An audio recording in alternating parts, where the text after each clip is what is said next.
Morning ఎలాంటి హడావుడి లేకుండా ఇన్స్టెంట్గా ప్రోటీన్ దోశను అది కూడా పచ్చి బఠానీలతో పిల్లలకి పెద్దలకి అందరికీ నచ్చేలాగా హెల్తీగా చేసుకోవచ్చు. సీజన్లో మనకి పచ్చి బఠానీలు ఎక్కువగా దొరుకుతాయి. ఒకసారి ట్రై చేయండి. ముందుగా బఠానీలను మంచినీటిలో 3-4 టైమ్స్ మంచిగా కడిగేసుకొని వాటర్ వంపేసి మిక్సీ జార్లో వేసుకోవాలి. ఇలా మిక్సీ జార్లో వేసుకున్నాక ఇందులో పచ్చిమిరపకాయలు, ఒక చిన్న అల్లం ముక్క వేసి బఠానీలను మిక్సీ పట్టుకోవాలి. ఇలా మిక్సీ పట్టుకున్న బఠానీల్లో కొద్దిగా ఉప్పు, అలాగే జీలకర్ర వేసి ఫైన్ పేస్ట్ లాగా అయ్యే వరకు మళ్ళీ ఒకసారి మిక్సీ పట్టుకోవాలి. ఇలా మిక్సీ పట్టుకున్న ఈ బఠానీల్లో 1 కప్పు రవ్వ వేసి మళ్ళీ మూత పెట్టేసి మళ్ళీ ఒకసారి మిక్సీ పట్టుకోవాలి. ఇలా మిక్సీ పట్టిన ఈ రవ్వను, ఈ బఠానీలను అంతా స్పూన్తో దగ్గరికి అనేసుకొని కొంచెం కొంచెం వాటర్ పోస్తూ మొత్తం ఫైన్ పేస్ట్ లాగా అంతా కలిసేలాగా మళ్ళీ ఒకసారి మిక్సీ పట్టుకోవాలి.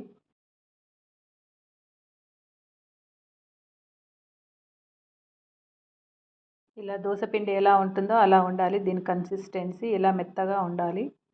ఇప్పుడు ఈ పిండినంతా మిక్సీ జార్లో నుంచి ఈ గిన్నెలోకి తీసేసుకోవాలి. గిన్నెలోకి తీసుకున్నాక ఈ పిండితో మనం ఇలాగే ఊతప్పం చేసుకోవచ్చు, పొంగనాలు చేసుకోవచ్చు, బన్ దోశ కూడా చేసుకోవచ్చు.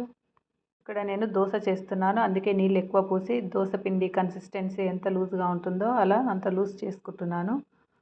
పొంగనాలు, బన్ దోశ చేసుకుంటే మాత్రం దానిలో కొద్దిగా తినే సోడా వేసి చేసుకోండి. డైరెక్ట్గా వేసి నేను పొంగనాలు ట్రై చేశాను, కానీ లోపల అంత సరిగా ఉడకలేదు, బాగాలేదు. అందుకే కొంచెం తినే సోడా వేసి చేసుకోండి.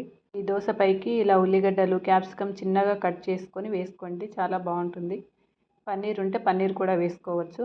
ఇలా చిన్నగా కట్ చేసిన ఉల్లిగడ్డలు, క్యాప్సికంలో కాస్త మిరియాల పొడి, ఉప్పు, చాట్ మసాలా, కారం వేసి మళ్ళీ ఒకసారి అంతా మిక్స్ చేసుకోండి. ఇది దోశ వేసాక పైన స్ప్రింకిల్ చేస్తే మనం దోశ తింటూ ఉంటే మధ్య మధ్యలో ఇవి తగులుతూ ఉంటే టేస్ట్ చాలా బాగుంటుంది.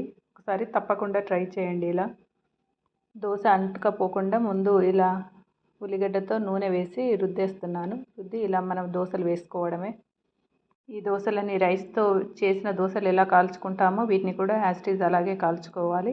క్రిస్పీగా కావాలి అంటే లో ఫ్లేమ్లో పెట్టి కుక్ చేసుకోండి. మెత్తగా కావాలి అంటే హై ఫ్లేమ్లో పెట్టి కుక్ చేసుకోండి. ఈ దోశలు ఇంకా రుచిగా కావాలి అంటే పైనుంచి సన్నగా కట్ చేసి పెట్టుకున్న క్యాప్సికము, ఉల్లిగడ్డలు వేసి పైనుంచి కాస్త కారము, ఉప్పు, ధనియాల పొడి, కొద్దిగా చాట్ మసాలా వేసి కాస్త ఆయిల్ వేసి కుక్ చేసుకోవడమే. ఇంకో పక్క పొంగనాలు వేస్తున్నాను. పొంగనాలు వేసానని చెప్పాను కదా, ఇంకో పక్క పొంగనాలు వేస్తున్నాను. కానీ పొంగనాలు నాకు అంతగా నచ్చలేదు. దోశ మాత్రం చాలా బాగుంది. నేను తినే సోడా వేయలేదు. మీరు తినే సోడా వేసి ఒకసారి ట్రై చేయండి పొంగనాలల్లో. ఇలా రెండు వైపులా దోశను కాల్చుకొని సర్వ్ చేసుకోవడమే. చట్నీ కావాలి అంటే పల్లి చట్నీ అయినా, టమాటా చట్నీ అయినా బాగుంటుంది. లేదంటే ఇలా ప్లెయిన్గా తిన్నా కూడా బాగుంటుంది. ఎందుకంటే పైనుంచి కారము అవన్నీ వేసాం కాబట్టి తింటుంటే మసాలా దోశ టేస్ట్ ఉంటుంది. లైట్గా నూనె వేసి రెండు వైపులా ఎర్రగా కాల్చేసుకొని సర్వ్ చేసుకోవడమే. బఠానీతో చేసిన ఈ ప్రోటీన్ దోశ మీకు ఎలా అనిపించిందో నాకు కామెంట్ బాక్స్లో కామెంట్ చేయండి. అలాగే ఈ వీడియో నచ్చినట్టయితే లైక్ చేయండి, షేర్ చేయండి. మరిన్ని మంచి రెసిపీస్ కోసం నా ఛానల్ని సబ్స్క్రైబ్ చేసుకోండి. Thank you.